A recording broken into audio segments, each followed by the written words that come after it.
90 రోజుల కోర్సు పూర్తి చేస్తే చాలు 100% ప్లేస్మెంట్ సపోర్ట్ తో సాఫ్ట్వేర్ జాబ్ మీ సొంతం. వెంటనే కోడ్ జ్ఞాన్ డెస్టినేషన్ ని సంప్రదించండి.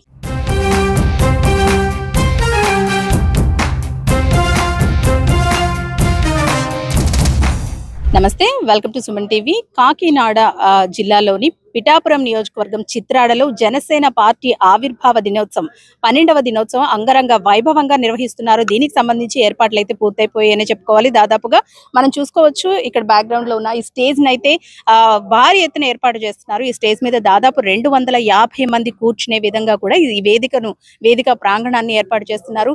ఈ సభకు 10 నుంచి 15 లక్షల మంది జనం హాజరయ్యే నేపథ్యంలో ఎలాంటి ఘటనలు జరగకుండా ముందుగానే వారికి కావాల్సిన అన్ని ఫెసిలిటీస్ ని కూడా ఇక్కడ ఏర్పాటు చేస్తున్నారు.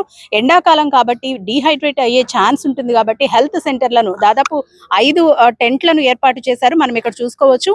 ఈ 5 టెంట్లలోనూ ఏదైనా ఘటన జరిగి హెల్త్ ఇష్యూస్ వచ్చినప్పుడు వాళ్ళని తీసుకొచ్చి వైద్యం చేసేందుకు వీలుగా ఈ టెంట్లను ఏర్పాటు చేశారు. అలాగే వాళ్లకు కావాల్సిన భోజన వసతితో పాటు బటర్ మిల్క్ కానివ్వండి, లేదంటే పుచ్చకాయ బండ్లు కానివ్వండి, వాటర్ కానివ్వండి, ఇలాంటి అన్ని ఏర్పాట్లు కూడా చకచకా పూర్తి చేస్తున్నారు.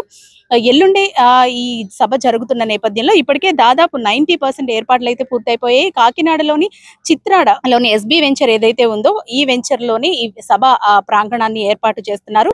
దీనికి వచ్చే 10 నుంచి 15 లక్షల మందికి సంబంధించి అన్ని వసతులు కల్పిస్తున్నారు. అలాగే పార్కింగ్ సదుపాయాన్ని కూడా ఏర్పాటు చేస్తున్నారు. ఎక్కడికక్కడ పార్కింగ్ సదుపాయంతో పాటు సీసీ కెమెరాలను, ముఖ్యంగా 70 సీసీ కెమెరాలను ఏర్పాటు చేసి నిరంతరం కూడా సీసీ కెమెరాలతో పర్యవేక్షణ అనేది చూస్తూ ఉన్నారు. అలాగే దీనికి సంబంధించిన ఒక కంట్రోల్ రూమ్ ను కూడా కాకినాడ కుళాయి చెరువు ఆవరణలో ఉన్న పార్క్ లో అయితే ఒక కంట్రోల్ రూమ్ ను కూడా ఏర్పాటు చేశారు. అక్కడి నుంచి కూడా ఇక్కడ పరిస్థితిని సమీక్షించి ఎలాంటి ఘటనలు జరిగినా సరే స్పాట్ లో యాక్షన్ తీసుకునే విధంగా కూడా వీటినన్నింటినీ ఏర్పాటు చేస్తున్నారు. గెలిచిన తర్వాత డిప్యూటీ సీఎం హోదాలో జరుగుతున్న మొదటి సభ కావడంతో ఈ సభ మరింత ప్రాధాన్యతను సంతరించుకుంది. సాధారణంగా జనసేన పార్టీకి సంబంధించిన సభలంటేనే విపరీతంగా జనం వచ్చే అవకాశం ఉంటుంది. అలాగే ఆవిర్భావ దినోత్సవం కాబట్టి 10 నుంచి 15 లక్షల మంది తమ స్వచ్ఛందంగా, అంటే ఎవరు కూడా ఫోర్స్ చేసి జనాన్ని తీసుకొచ్చే అవకాశం అయితే ఈ సభలకు ఉండదు. ఎందుకంటే జన సునామీని మనం ఇక్కడ చూడొచ్చు. దాదాపు 15 లక్షల మంది అంటే మొత్తం భారతదేశం నలుమూలల నుంచి కూడా వచ్చే అవకాశం ఉంది. తెలుగు రాష్ట్రాలే కాదు, నలుమూలల నుంచి మనకి అబ్రాడ్ నుంచి కూడా చాలా మంది సభలకు హాజరయ్యే అవకాశం ఉందంటూ కూడా చెబుతున్నారు. వీళ్ళందరి కోసం మొత్తం అన్ని వసతులతో కూడిన సభా ప్రాంగణాన్ని కానివ్వండి, వేదికను కానివ్వండి ఏర్పాటు చేస్తున్నారు. ఇప్పటికే జన సైనికులంతా కూడా ఇక్కడికి వచ్చి ఏర్పాట్లను పర్యవేక్షిస్తున్నారు.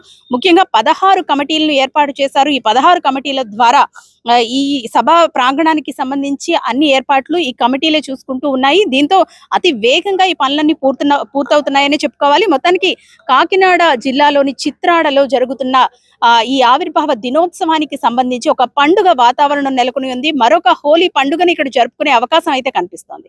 కెమెరా పర్సన్ చిన్నతో శ్రీ సుమన్ టీవీ.